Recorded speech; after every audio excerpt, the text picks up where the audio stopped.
I've never seen any single person as revered as Mother Teresa from people all over the world, from different civilizations, religions, and demographic groups. I'm Bill Donahue, and I'm the president of the Catholic League for Religious and Civil Rights. Bill likes to point out Mother Teresa's message of peace and love. We should have more people like her as a role model. Unfortunately, we don't. One man's opinion. Here's another. I would describe Mother Teresa as a fraud, a fanatic, and a fundamentalist.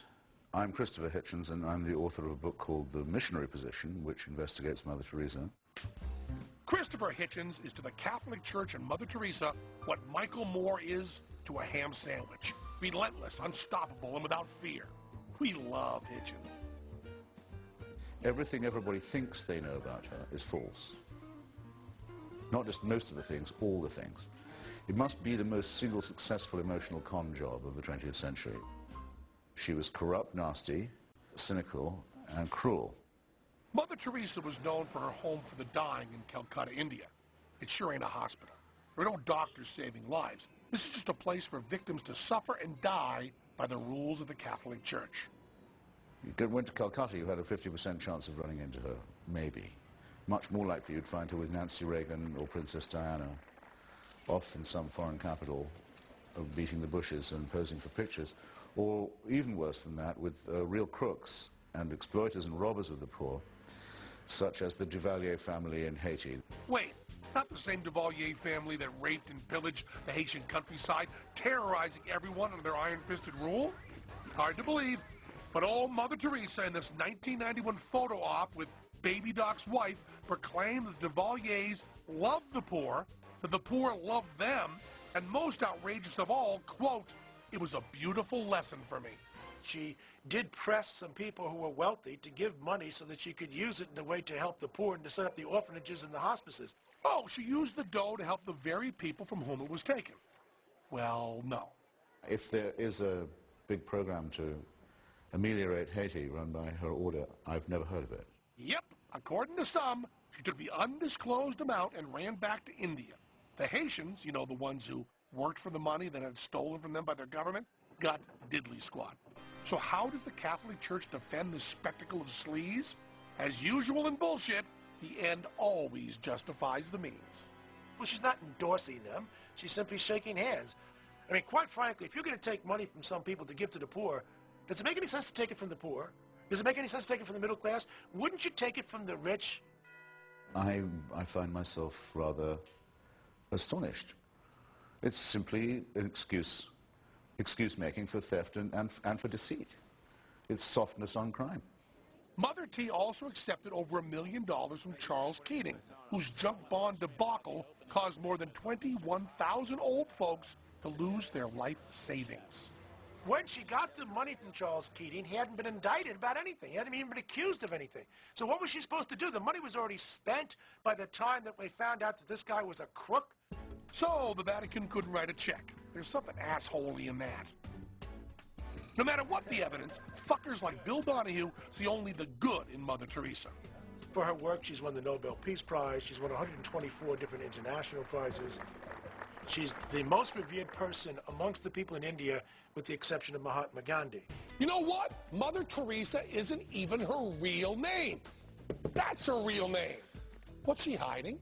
She never had kids, and her name is not Teresa. So what's the deal with all the money, Agnes Gonza, Mother Teresa, huh? Agnes Gonja Boyajiu. Yeah. On her world travel, she raised well over $50 million by some account. And yet, where did all of it go? Well, as with most bullshit, follow the money. Mother Teresa's money is mostly spent on religious activities and not on the poor. Dr. Arup Chatterjee, author of Mother Teresa, The Final Verdict. According to this guy, Mother Teresa built over 100 facilities around the world, all bearing her name and that of her organization, Missionaries of Charity, which is a lot better than the original name, Nuns on the Dole.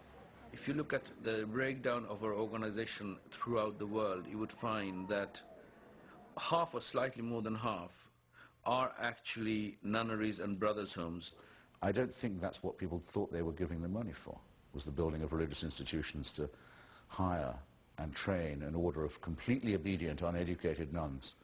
I don't know what's creepier, that this was her real agenda, or that stooges like Catholic boy here admit it.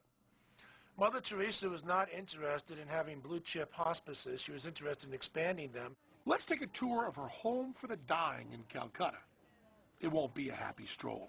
This so-called home for the dying, which is her flagship home, is the grimmest place imaginable. Mother Teresa's order does not provide for proper beds in the home. They are little hammocks. There's a communal toilet that people have to defecate in presence of each other. They are not allowed visits from their friends or relatives. Very strange. They have to lie in the bed or sit in the bed consistently. She had the fucking coin and she pissed it away on nunneries? Okay, this is really pissing us off. Come on, let's check out her books and, see exactly how all of her money is spent.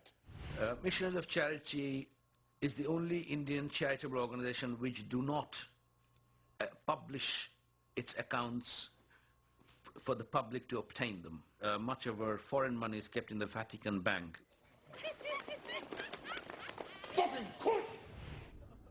But these bullshit living conditions, that's not very Christ-like, or is it?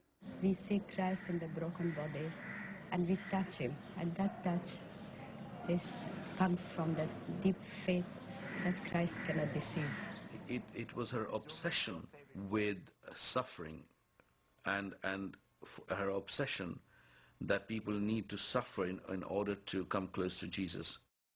Obsession with suffering? What we need is an insider who can verify that, like a former nun or something. I'm Kelly Dunham. I'm an ex-nun on the run and a stand-up comic, and I'm hanging out here in front of this Catholic church. Seek, and ye shall find. So, like most of you, I'm sure, I used to be a nun. I'm an ex-nun. Kelly's a stand-up comic in Philadelphia, but at one time she was called Sister Mercy and worked side by side with Mother Teresa in a convent in New York. What she saw surprised her.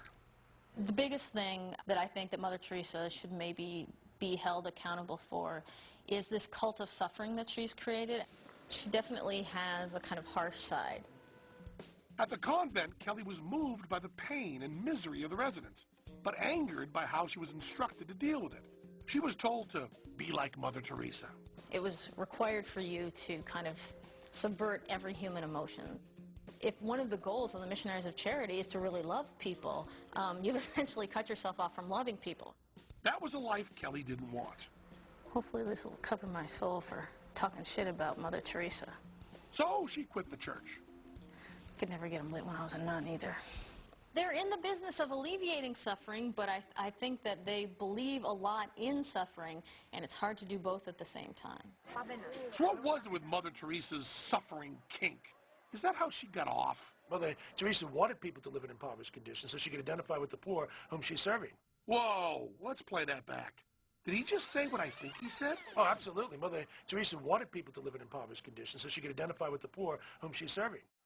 They had to suffer so Mother fucking Teresa could be enlightened? Oh, what a saint. She must have been so enlightened she glowed in the dark. She wasn't in the least bit interested in alleviating poverty. I would say it was a certainty that millions of people died because of her work, and millions more were made poorer, stupider, more sick, more diseased, more fearful, and more ignorant. God bless you, Mother Teresa. God bless you. In spite of Mother Teresa's glowing reputation, the Catholic Church is in trouble. Priests raping boys will do that. There's panic in the Vatican, and something has to be done. One way of keeping the faithful together is the old-time religion, is the good old-fashioned stuff. Let's find a real saint, one who even the non-Catholics love. Vatican rules say that Mother Teresa hasn't been dead long enough to be a saint. But the Pope said a few magic words and presto changeo, the problem is gone.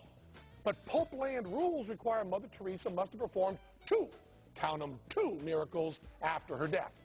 The Pope changed that requirement to one. And then, hallelujah! In a village outside of Calcutta, the church found a woman willing to claim that a tchotchke with Mother Teresa's face on it had cured her stomach tumor. Now, the woman's own husband said, "This miracle is a hoax. My wife was cured by doctors." But who listens to him?